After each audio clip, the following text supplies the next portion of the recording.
જય શ્રી રામ. સનાતન સત્સંગમાં આપ સૌનું હાર્દિક સ્વાગત છે.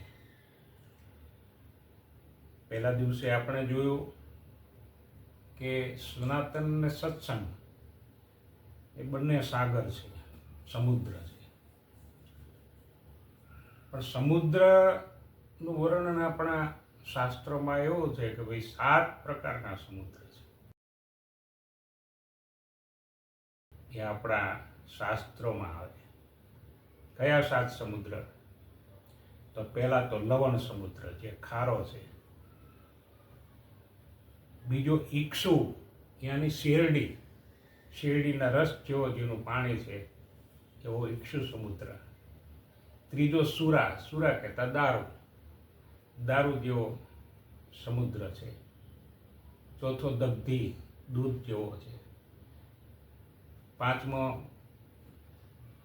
દૂધ, દહીં, ઘી જેવો છે. ત્યાર પછી એક મીઠા પાણીનો સમુદ્ર છે.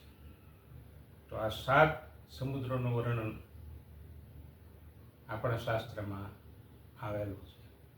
તો આ 7માંથી આ સનાતન અને સત્સંગ નામના જે સમુદ્ર છે એ કોના જેવા છે? તો આ પ્રશ્નનો જવાબ આવતીકાલથી આપણે શરૂ કરશું. મારી સાથે જોડાયેલા રહેજો. જય શ્રી કૃષ્ણ.